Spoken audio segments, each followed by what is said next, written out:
Bismillahirrahmanirrahim. Assalamualaikum warahmatullahi wabarakatuh. Pada kesempatan kali ini saya akan menjelaskan terkait ilmu semantik yang merupakan sub CPNK 81 dari Prodi Fiqhul Lughah.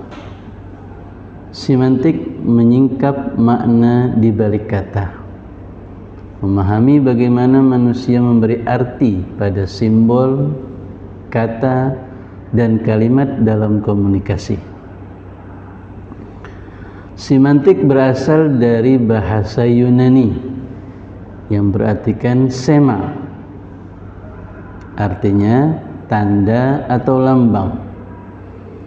Definisi dari ilmu semantik adalah ilmu linguistik yang mengkaji makna pada tatanan kata, frasa, hingga kalimat.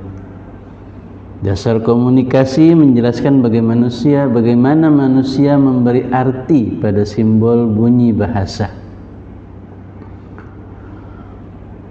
Teori segitiga makna. Segitiga makna menjelaskan hubungan tiga elemen yang membentuk pemahaman kita terhadap sebuah kata. Ketiga elemen ini tidak pernah berdiri sendiri. Makna lahir dari interaksi ketiganya. Yang pertama, simbol wujud. Simbol adalah wujud fisik kata yang kita ucapkan atau tulis, misalnya buku, B-U-K-U. Yang kedua, konsep, citra mental atau pemahaman yang terbentuk di otak kita. Yang ketiga, referen, sebuah objek nyata di dunia yang dirujuk oleh kata tersebut. Makna leksikal versus gramatikal. Makna leksikal, arti kata yang bersifat mandiri dan sesuai referen aslinya tanpa pengaruh proses bahasa.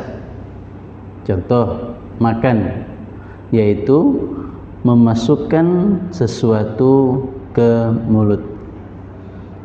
Makna gramatikal, arti yang berubah akibat sebuah proses bahasa seperti afiksasi, reduplikasi, atau komposisi.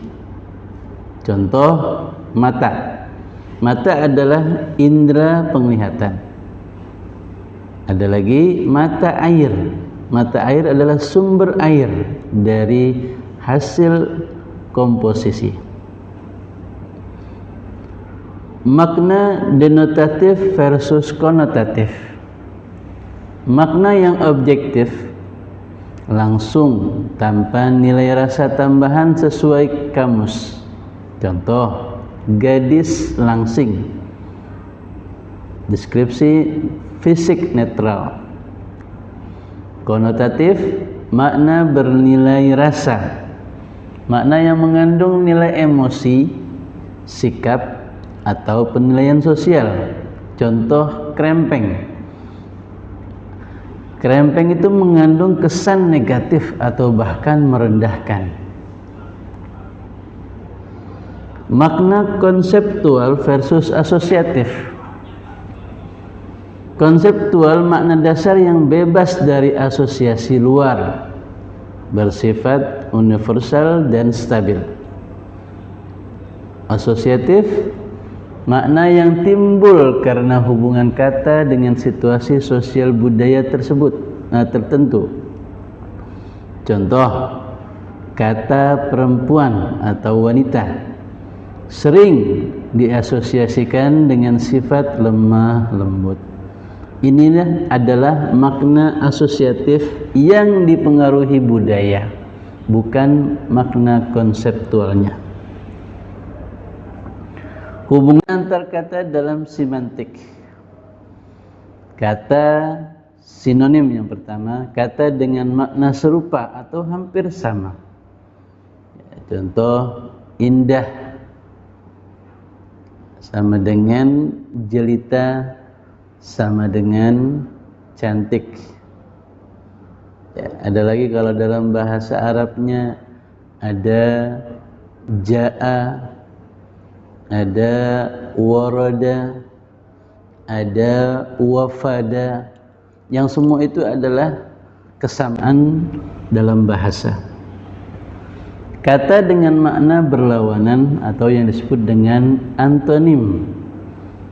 Tinggi lawannya rendah, panas lawannya dingin, ya, tampan lawannya jelek, dan yang lain-lain. Homonim yang ketiga adalah ejaan dan bunyi sama tapi makna berbeda. Kepala manusia versus dengan kepala negara, sama kepalanya tapi beda artinya. Fenomena perubahan makna. Yang pertama, perluasan makna. Kata yang awalnya sempit menjadi lebih luas cakupannya. Yang kedua, penyempitan makna. Kata yang awalnya luas menjadi lebih spesifik. Yang ketiga, bahasa dinamis. Perubahan dipengaruhi oleh budaya dan cara pandang masyarakat yang terus berkembang. Bahasa bukan sesuatu yang kaku. Dia hidup, dia tumbuh dan berubah bersama penuturnya. Pentingnya semantik dalam komunikasi. Jadi kita juga harus menguasai ilmu semantik untuk lebih indah lagi berkomunikasi. Apa sih pentingnya? Apa sih fungsinya? Yang pertama adalah menghindari salah paham. Memahami konteks agar pesan tersampaikan dengan tepat. Yang kedua, memilih diksi yang tepat, menyesuaikan pilihan kata dengan situasi dan audiens. Yang ketiga, jembatan pikiran dan realitas. Semantik menghubungkan pikiran manusia dengan dunia nyata melalui kata. Kesimpulannya, makna adalah cermin budaya. Bahasa mencerminkan dunia. Cara kita berbahasa mencerminkan cara pandang masyarakat terhadap realitas. Makanya kadang-kadang orang yang berpendidikan dengan yang tidak berpendidikan pasti punya bahasa. Dalam Al-Quran, hal yastawil ladzina ya'lamun wal ladzina la ya'lamun. Tentu beda orang yang berpendidikan dan orang yang tidak berpendidikan. Memahami bentuk, memahami semantik berarti memahami bagaimana kita membentuk realitas melalui kata-kata.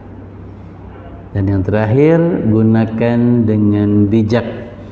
Mari gunakan bahasa dengan penuh makna dan ketepatan dalam setiap komunikasi. Ini yang bisa saya sampaikan terkait fiqhul lughah. Mudah-mudahan apa yang telah saya sampaikan bisa bermanfaat buat saya pribadi dan buat masyarakat pada umumnya. Assalamualaikum warahmatullahi wabarakatuh.